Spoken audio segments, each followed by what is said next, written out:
All right, so we need to talk about planning. It seems like planning is such a frustrating activity right now. You all have been going through your budgets and trying to plan for next year, and how the heck do you plan when you don't know what's going to happen? When you can't just rely on things being like they always were?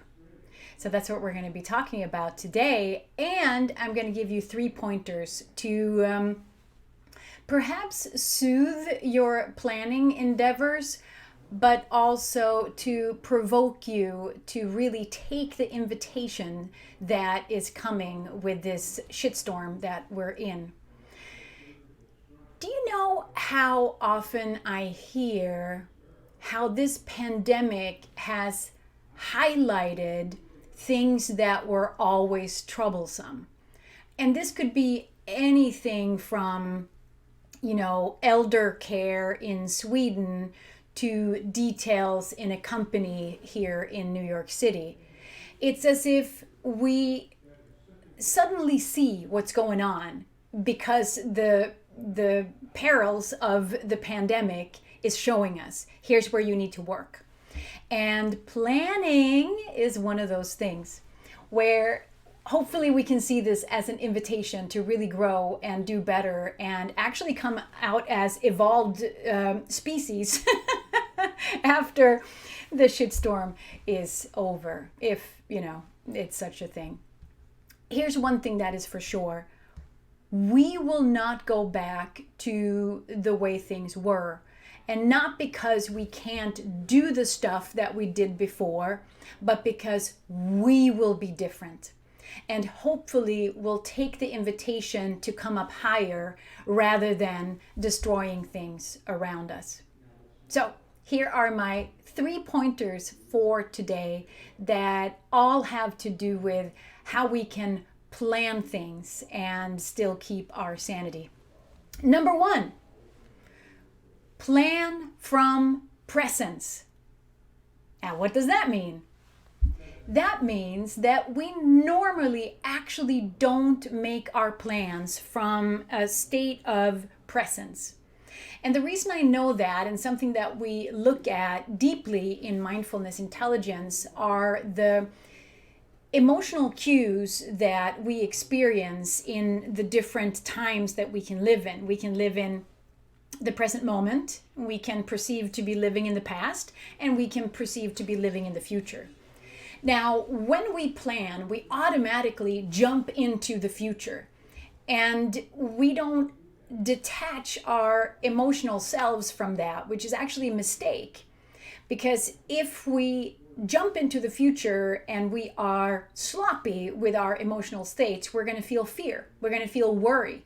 That's why when we normally do planning, we're actually in a state of worry. And we think that that behooves us because that's when we think about all the threats and stuff that can be happening. All the while, we're actually losing a lot of power when we don't plan from presence.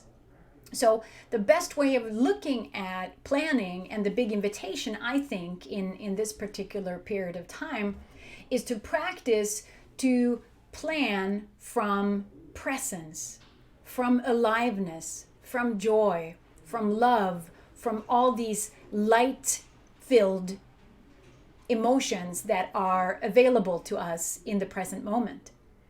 So what I want you to ask yourself is, what is the kind of identity that I put on my planning? Because that's how you're going to figure out if you do indeed go into worry mode and fear mode when it comes to planning.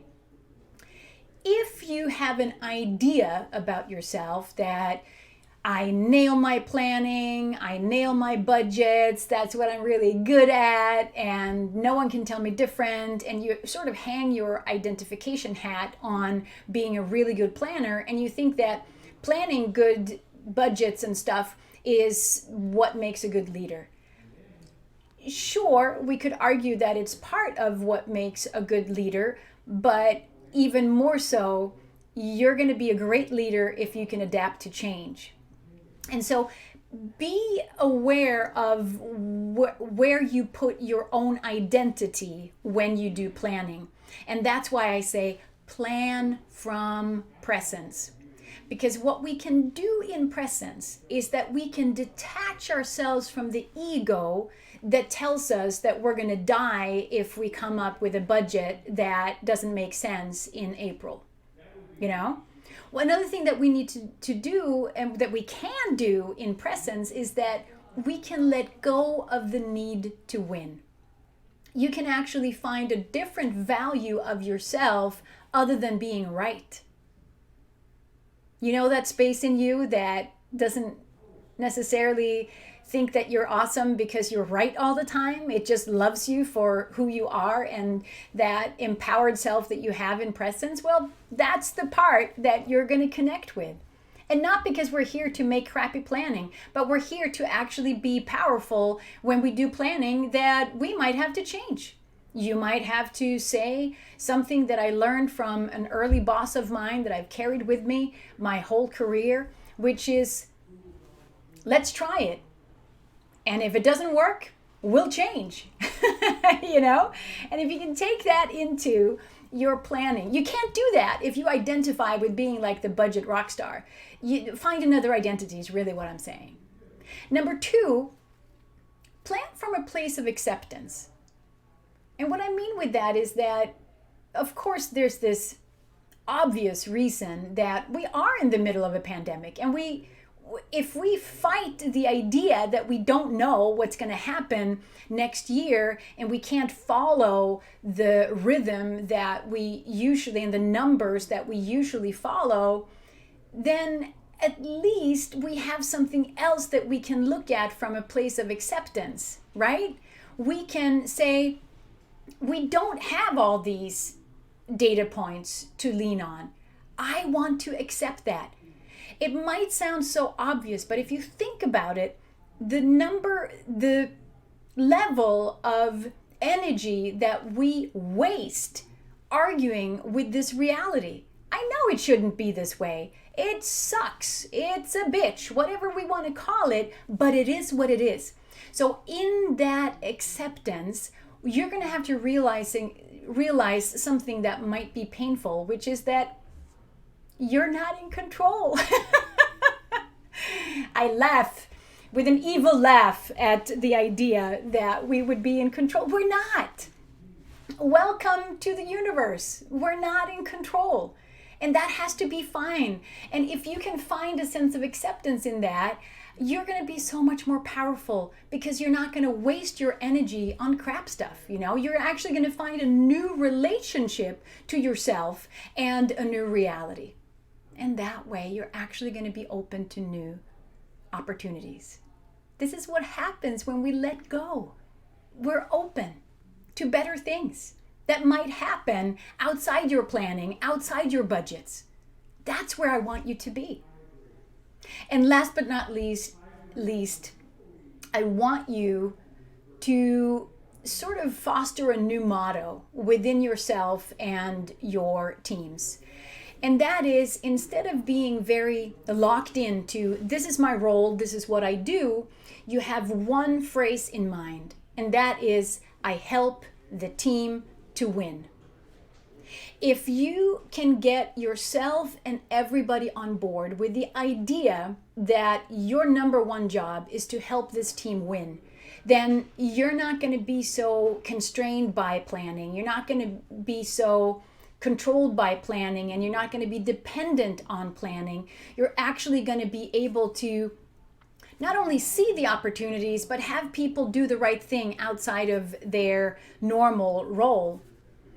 I mean, if you watch soccer, which I hope you do because it's the best sport in the world, have you ever seen a goalie score a goal? Of course you have. If you've watched some soccer, you've seen goalies score goals. Because if a goalie is thinking about his job erroneously, i.e., I'm in the goal and my job is to stop balls from entering this net, it's part of his description. But some people think that that is the only description they would have as a goalie. But the real description is, I help the team win. And that is when they see the right opportunity to go in and actually score a goal if the opportunity and reading the game is what we're looking at to help the team win. And that's why you've seen such beautiful goals by goalies. It's surprising, but it helps the team win. So these are the three things that I want you to really adapt in this time, with the umbrella of thinking that these are invitations to actually evolve as a leader, to evolve as a person. So they are, again, plan from presence. Dare to have that state of presence within you and catch yourself when you identify with these fear-based identities that leads you astray. Number 2, plan from acceptance. It is what it is, and you need to focus on staying open to opportunities, which of course leads us to the awesome number 3, which is that I help the team win is your new slogan. Don't hang your hat too much on planning. Don't hang your hat too much on budgeting. Find new ways. If you all go in with the idea that you're here to help the team win, you're going to make it. And I hope that helps. And I'll see you all around.